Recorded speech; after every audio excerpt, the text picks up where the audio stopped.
नमस्कार, top 20 news में आप सभी का स्वागत है। आइए नजर डालेंगे देश और दुनिया की तमाम महत्वपूर्ण खबरों पर। संविधान की प्रस्तावना से समाजवाद और धर्मनिरपेक्ष शब्दों को हटाने की मांग वाली जनहित याचिका को सुप्रीम कोर्ट ने खारिज कर दिया है। जस्टिस संजीव खन्ना की अध्यक्षता वाली पीठ ने आदेश दिया है कि सुब्रमण्यम स्वामी, अश्विनी उपाध्याय और बलराम सिंह ने याचिका दायर की थी। संबल की घटना पर केंद्रीय मंत्री गिरिराज सिंह की प्रतिक्रिया सामने आई है। उन्होंने कहा है कि संबल की घटना लोकतंत्र पर एक धब्बा है, इसके लिए विपक्ष जिम्मेदार है। जिया उर रहमान बर्क और वहां के विधायकों पर हत्या का मुकदमा होना चाहिए, जिन्होंने वह आतंक फैलाया।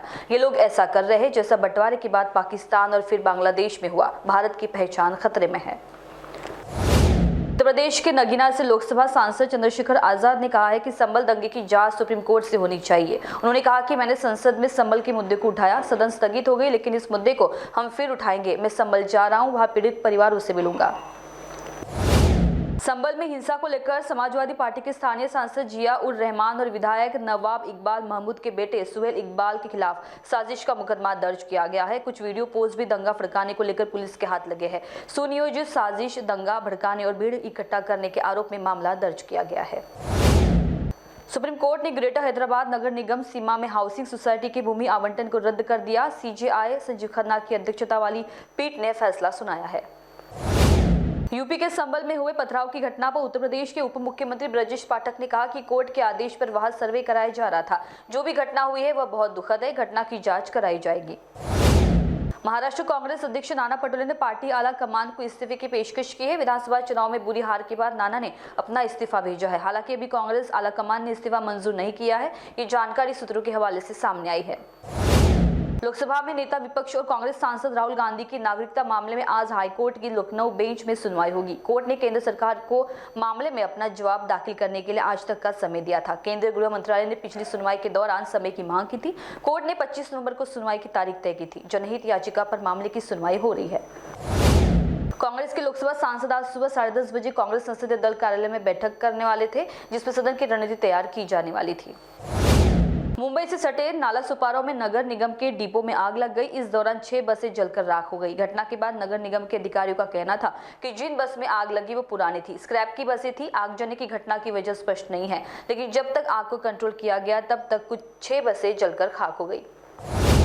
गुवाहाटी असम उपचुनाव में नवनिर्वाचित 3 बीजेपी विधायकों को सम्मानित करने पर असम बीजेपी अध्यक्ष भावेश कलिता का कहना है कि बीजेपी को आखिरकार 64 विधायकों के साथ राज्यों में पूर्ण बहुमत मिल गया है। यह बीजेपी के लिए एक ऐतिहासिक फैसला है। इस उपचुनाव से हमारा आत्मविश्वास बढ़ा है। महाराष्ट्र विधानसभा चुनाव के नतीजों पर एनसीपी एसपी प्रमुख शरद पवार का कहना है कि निश्चित तौर पर उत्तर प्रदेश के मुख्यमंत्री ने जिस तरह के बयान दिए हैं उससे ध्रुवीकरण होता दिख रहा है। दिल्ली विधानसभा के एलओपी विजेंद्र गुप्ता का कहना है कि आप दिल्ली पर शासन करने में विफल रही है और उसने लोगों से जो वादे किए थे उन्हें पूरा नहीं किया है। दिल्ली में कुप्रबंधन और शासन के अनियमितताएं साबित करती है कि आप विधायक अपने काम में विफल रहे हैं। इस सरकार के जाने का समय आ गया है। अमरनाथ आनंद नगर एमआईडीसी क्षेत्र स्थित रसिनो फार्मा नामक रासायनिक कंपनी में रविवार रात 9:15 बजे के करीब भीषण आग लगने की घटना सामने आई है। आग इतनी भयानक थी कि दूर से ही धुएं के बड़े बड़े गुब्बारे दिखाई दे रहे थे। आग की सूचना मिलते ही अमरनाथ, बदलापुर, उल्लासनगर सहित आसपास क्षेत्र से दमकल की 5 गाड़ियां तुरंत मौके पर पहुंच गई थी। सत्र की शुरुआत में लोकसभा और राज्यसभा दोनों की कार्यवाही स्थगित कर दी गई। लोकसभा में दिवंगत सांसदों को श्रद्धांजलि दी गई, जिसके बाद सदन की कार्यवाही रोक दी गई। वहीं राज्यसभा में अडानी समूह पर चर्चा की मांग को लेकर विपक्ष का हंगामा जारी रहा। सभापति ने यह स्पष्ट किया कि इस मुद्दे पर चर्चा की अनुमति नहीं दी जाएगी। अब दोनों सदनों की कार्यवाही बुधवार 27 नवंबर को फिर से शुरू होगी। दिल्ली के मुख्यमंत्री और आम आदमी पार्टी के नेता अरविंद केजरीवाल ने बुजुर्गों के लिए एक बड़ी राहत की घोषणा की है। लंबे समय से बंद वृद्धावस्था पेंशन योजना को दोबारा शुरू करने का फैसला किया गया है। दिल्ली कैबिनेट ने इस योजना को मंजूरी दी है, जिससे लाखों बुजुर्गों को हर महीने पेंशन मिलेगी। बिहार की राजधानी पटना में रविवार को जमीयत उलमाए हिंद की कॉन्फ्रेंस आयोजित हुई, जिसमें मौलाना अरशद मदनी ने सभा को संबोधित किया। इस मौके पर उन्होंने वक्फ बोर्ड संशोधन बिल का विरोध करते हुए मुख्यमंत्री नीतीश कुमार को चेतावनी दी कि अगर वह इस बिल को लेकर अपना रुख स्पष्ट नहीं करेंगे तो मुसलमान सियासी रूप से उन्हें जवाब देने के लिए तैयार रहेंगे। महाराष्ट्र चुनाव में भाजपा की बड़ी जीत का असर शेयर बाजार पर साफ नजर आया। आज के कारोबारी सत्र में निफ्टी ने 370 अंकों की बढ़त के साथ शुरुआत की, जबकि सेंसेक्स 1216 अंकों की उछाल के साथ खुला। यह उम्मीद की जा रही है कि राज्य में बुनियादी ढांचे के विकास और खर्च पर अधिक ध्यान दिया जाएगा। शुक्रवार को बेंचमार्क इंडेक्स में 2.5% से ज्यादा की बढ़त दर्ज की गई थी। देश भर में मौसम ने बदलाव के संकेत दिए हैं। उत्तर भारत में ठंड के साथ घना कोहरा शुरू हो गया है, जबकि पूर्वोत्तर और दक्षिण भारत के कई हिस्सों में तेज हवाएं और भारी बारिश की संभावना है। मौसम विभाग ने दक्षिण भारत और पूर्वोत्तर के तटीय इलाकों में तेज हवाओं और बारिश की चेतावनी दी है।